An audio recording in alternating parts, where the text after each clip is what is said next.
Bagaimana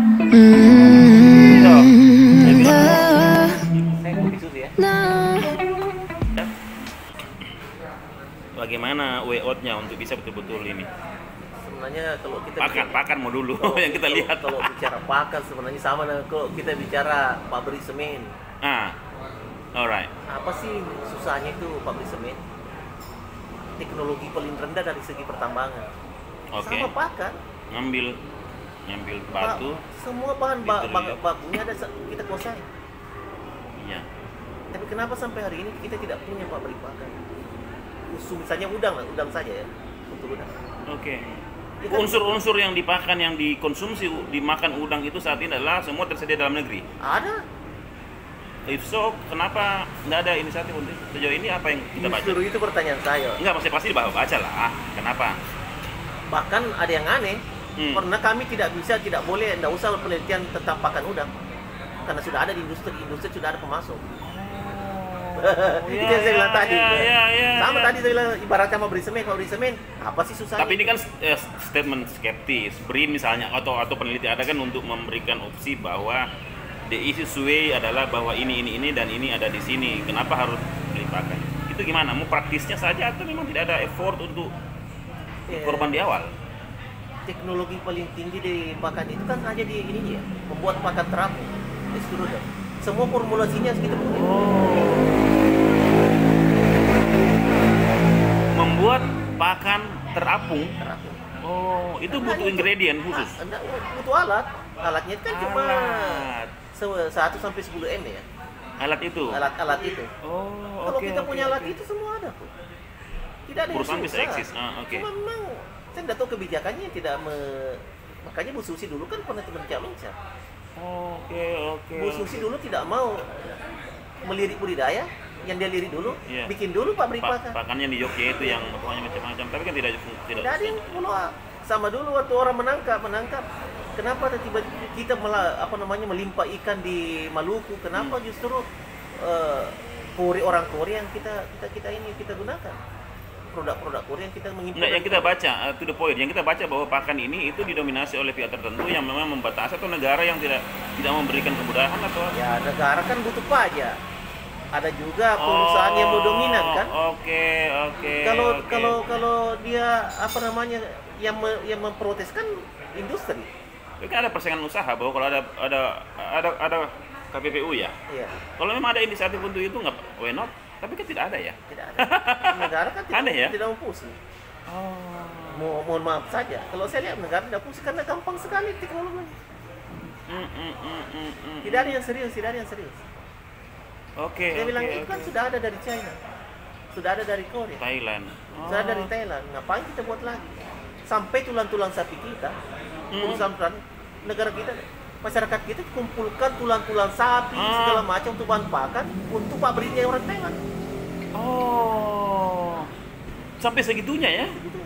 Jadi bapak angkat untuk industri tidak ada. Oke. Kalau kita coba-coba buat, diancam. Wow. Ini baru lah. Kalau ternyata apa? Saya tidak belikan kamu itu. Iya. Pernah kan baca berita kan bahwa kita industri Korea pengalengan itu terpaksa mengambil ikan-ikan yang busuk dari Korea untuk dikalengkan di Indonesia. Untuk menolak kebijakannya Bu Susi itu. Iya. Mengosongkan stok ikan. Jadi dibalas dengan ini. Begitu dia tidak membeli ikan kita. Dia ambil ikannya dari sana, dikalengkan di Indonesia. Sama saja. Hampir semua lini. Itu strategi bisnis dan juga semacam pembangkangan ya. Monopoli. Iya. Oke. Ini pakan clear ya. Jadi kalau misalnya pakan itu dibutuhkan mulai dari yang tradisional sampai yang super intensif, lalu mekanisme apa yang berlaku ini? Apakah ada semacam pendistribusian pakan oleh sebuah jaringan itu, atau dia dibiarkan ke mekanisme? Jadi sebetulnya pasar? Kami dari peneliti saja, teman-teman yang peneliti pakan sudah pernah mau buat terobosan, karena kita tahu sebenarnya yang paling sulit tadi selain dari alatnya alatnya untuk pabrik, termasuk juga minyak, bahan pakan minyak ikannya. Minyak ikannya. Yang harus diimpor. Sama dengan semen. semen. Tadi saya selalu Iya, iya, iya. semen itu yang membuat Ada bahan iya. kimia yang membuat Iya. tidak Melekat. tidak boleh Ya, melekat, iya, itu iya. yang tetap mereka pegang. Oh. Ancamannya di oke. situ. Kita ini orang lokal mau bikin industri tidak disediakan bahan itu. Oke. Nah, KKP dulu pernah memberikan ya mesin-mesin pembuat pakan sederhana ke masyarakat. Tapi terhambat di situ. Nah ini menurut kajian tak, kalau pakan ini di let's say di tradisional, di semi intensif, di intensif, super intensif, seberapa persen itu budget harus dikeluarkan? Berapa persen? Nih yang Di atas 60. 60% dari 60% dari Wow. produksi itu di pakan. Oke.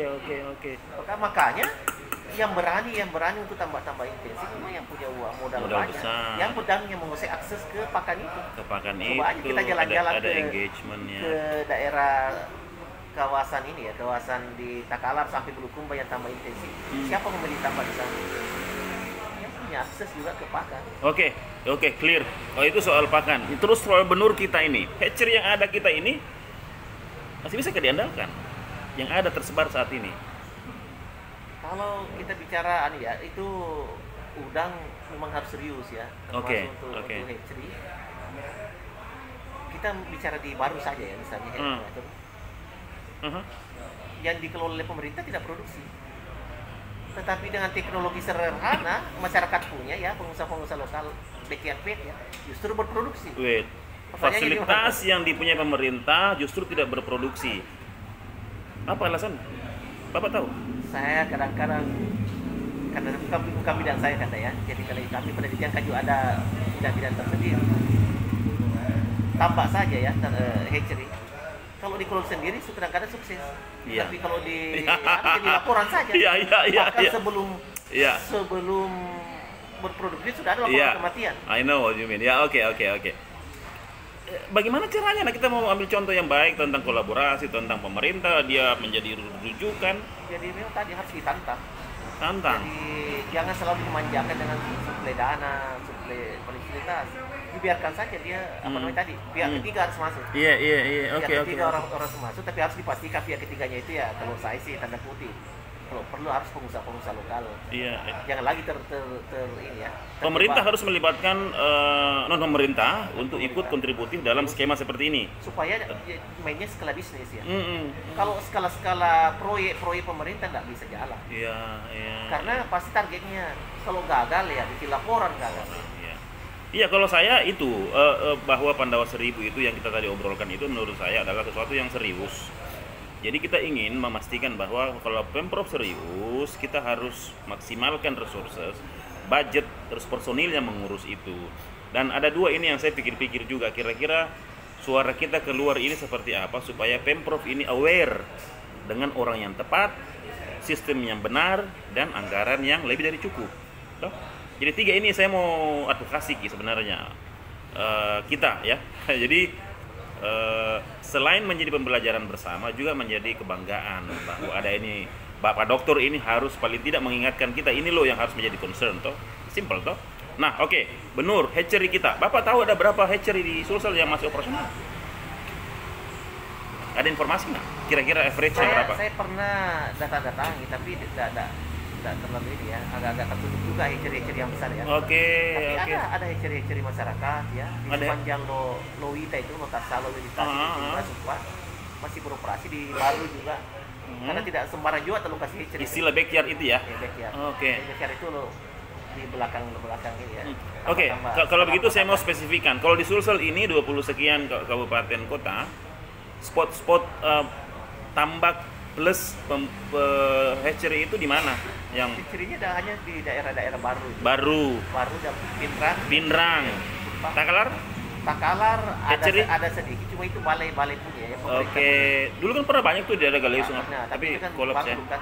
Oke. Berarti praktisnya ini ya. Bukan butuh tempat spesifik sama dengan tambah tadi, ada tempat khusus yang ini. Kenapa Baru? Dan kenapa hanya di seputaran di dekat Pulau Dutungan itu saja? Yang banyak karena memang slope-nya. Slope. Ya, jadi hatchery itu untuk mencari lokasi untuk hatchery itu harus slope-nya agak-agak terjal ya. Supaya langsung aksesnya ke air bersih banyak.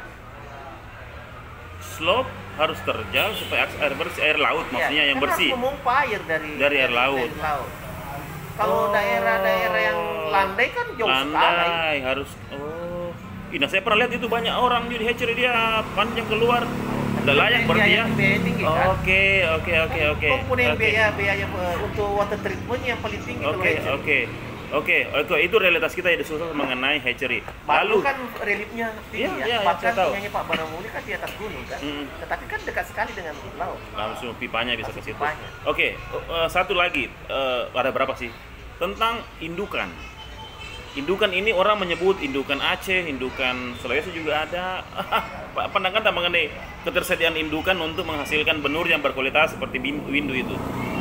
Spesies apa ini? Yang menurut windu apa namanya? Both ya kalau bisa. Kalau windu challenge-nya apa? Kalau apa namanya? Selama ini kan kita masih kalau saya pandangan awal, padahal windu kita yang besar-besar kan justru ada di Kalimantan. Tapi karena selama ini kita selalu sebut bahwa di Aceh yang paling bagus, selalu kita terpola bahwa Pak Dokter yakin bahwa indukan itu ada di sana? Ada. Kelihatan fisiknya bahwa ada indukan? Ada. Cuma tidak ada aja yang berani. Orang di Beros sudah mulai gunakan hindu lokal. Windu itu? Windu itu. Oke, ini memorinya ini. Ceritakan dulu ini apa pembelajaran dari kegiatan budidaya udang berbasis warga dan plus lingkungan mangrove itu di Berau yang dikerjakan teman-teman YKI. Apa pelajaran dari situ? Ini spesifik lokasi juga ya kan? Iya, nggak apa-apa. Untuk spesifik di Berau itu kita sebenarnya belajar kan ada rumah juga pernah ikut pada saat ya. Awalnya kita belum sebut dia sebagai, kami sekarang sebut dia sebagai shrimp carbon atau shrimp carbon sih. Jadi ide awalnya kan mendapatkan win-win solution. Oke. Untuk lingkungan dan kebutuhan produksi ya. Oke. Nah, ekonomi. Karena tambak-tambak di Berau kan, termasuk seluruh Kalimantan Timur, Kalimantan Selatan kan, rata-rata pembudidaya windu tradisional itu dia bermainnya di lokasi yang berdampingan dengan mangrove dan kawasan lindung. Jadi rata-rata mereka sebenarnya hanya punya hak kelola. Kalaupun ada, kadang-kadang mereka tidak punya izin itu. Dan ide awalnya mereka sebenarnya jujur saja bukan kebudidaya pada awalnya, tetapi bagaimana menguasai lahan dulu. Dan buatlah tambak-tambak di coupling lahan besar. Yang dia produksikan itu adalah tambak-tambak di pinggir pematang saja. Orang sebut kalau kita di budidaya caren, parit keliling pematang. Jadi sambil dia membuat pematang sebagai batas areanya, otoritasnya, dia menggali parit. Parit itulah yang mereka gunakan untuk sementara. Membesarkan itu. Jadi produksinya hanya sebatas itu. Nah kita datang tawarkan bahwa karena setelah belajar konsep-konsep silvophysary segala macam. Pengelolaan tambak ya tradisional plus ya di Balai, hanya kita cuma kombinasikan berbagai macam teknologi. Jadi kawan-kawan dari Yayasan Konservasi Alam Nusantara dan Lemsa termasuk saya juga sebagai tenaga ahli lah orang sebutnya tenaga ahli. Kita setup karena dari pengalaman silvophysary belum ada, ternyata silvophysary itu hanya sekedar konsep. Indah dibaca before Berau ini project. Indah dibaca dari konsepnya, kita bisa budaya udang di gambar-gambar mangrove pada kenyataannya kan tidak seperti itu. Oke. Ini ongoing atau before project ini? Saya bicara konsep silvophysary yang di buku-buku ya. Oke. Dari prakteknya di Sinjai segala macam, ketika mangrove-nya tumbuh, habis udangnya karena biawak, ular kan tumbuh juga predatornya. Apalagi namanya burung juga bertengger di mangrove. Jadi ini sistem tidak bisa sebenarnya disatukan. Jadi bukan berarti tidak bisa ditawarkan gitu ya. Iya. Jadi kami pada saat itu lewat kegiatan teman-teman, kami memisahkan. Kalau mau udang ya udang, mangrove. Tetapi dari wilayah kami memanfaatkan tambak-tambak terbengkalai ya. Jadi tambak-tambak yang 10 hektar tadi yang produksinya hanya di parit kami pecah, kami desain ulang. Kami ambil 20% untuk yang betul-betul untuk budidaya. 80% untuk restorasi. betul-betul budidaya itu artinya tidak ada semacam mangrove yang Tidak ada dikondisikan. dipetakan. Oke. Nah, karena itu tadi dasarnya. Lebar. Oke. Tetapi masih dalam petakan yang sama. Kawasan Jadi itu ya. aspek konservasinya jelas ya. Langsung kita bagi lahan 80%, 60 sampai 50% untuk restorasi, 20% untuk budidaya tambak. Oke. Artinya kan masih di tempat yang sama ya. Iya. Artinya terpenuhi berapa persen untuk kebutuhan Oke. konservasi. Tetapi di peta kecil yang 20% 20% itu ya, kita maintain ya. teknologi. Maintain tradisional. Tradisional kan dia di dasarnya itu di misi level ya. Oh, oke. Misi level. Oke. Nah, kita mau tetap menjaga mangrove. Kita juga mau berbudidaya. Itulah kita atur aliran airnya. Oke. Petakannya sudah terpisah. Sekarang kita main aliran air. Karena kita sudah membuat pematang ya. Mangrove itu kenapa tumbuh di daerah pantai? Mana lokasinya? Intertidal. Intertidal ya. Kenapa di intertidal? Karena dia pengaruh itu ya. surut. Pergerakan mean sea level ya, Ya. istilahnya ya. Dia kadang-kadang suka tergenang, tetapi tidak butuh waktu, tidak boleh lama. Harus.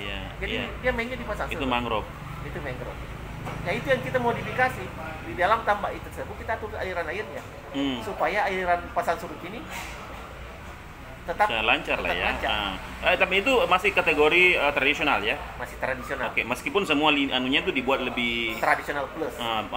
Plus. Jadi kita cuma target kita adalah bagaimana menunjukkan ke pembudidaya bahwa meskipun dengan 20% ini bisa setidaknya lebih tinggi produksinya dibanding yang 10 hektar tapi hanya dikelola seperti itu saja. Dan hasilnya? Dan hasilnya alhamdulillah.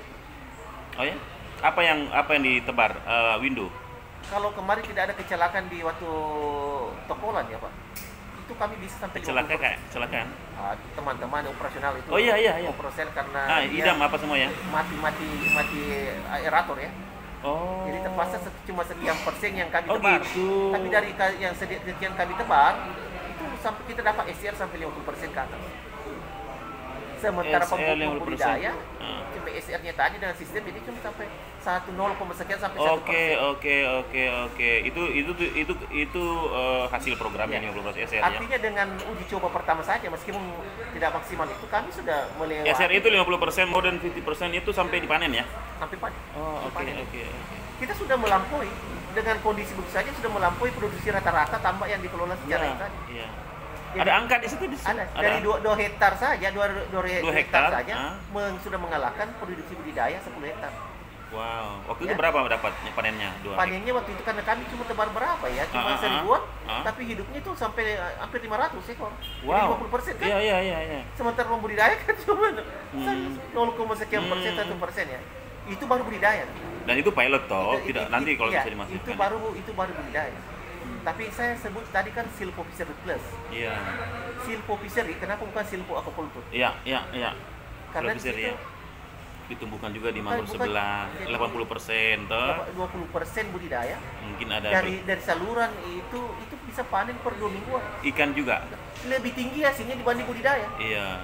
Yang tadinya pembudidaya tradisional kan hanya dia panennya 6 bulan sekali. Karena dia mengandalkan satu kali panen sekaligus. Tadi itu yang 80% udang. Yang panen tadi ya ada juga. Tadi itu cuma 20% udang. Oke. Tetapi yang jarang kita hitung yang panen per hari per 2 minggunya ini lewat saluran air yang kita desain. Iya. Itu bisa sampai panen 2 mingguan. 3 juta sekali panen. Kali berarti di kawasan itu iya. Ditambah hasil budidaya. Iya. Budidayanya tadi saja sudah lebih tinggi dibanding yang lokal. Siapa Pak Risman itu ya yang kemarin ya? Siapa namanya? Yang warga sana itu siapa namanya? Risman siapa sih? Pak RT. Pak Kisman. Jadi itu baru di situ. Ditambah lagi budidaya bandeng di mangrove. Ada lagi itu. Secure. Signifikan hasilnya. Yalah. Oke. Ya itu kan model toh pilot projectnya. Dan kita berharap pada sekarang sudah masuk tahap kedua. Sekarang kami tidak menggunakan pilot, sekarang kami aplikasi ke masyarakat. Karena Karena mereka sudah mulai melihat. Oh di sini loh beda.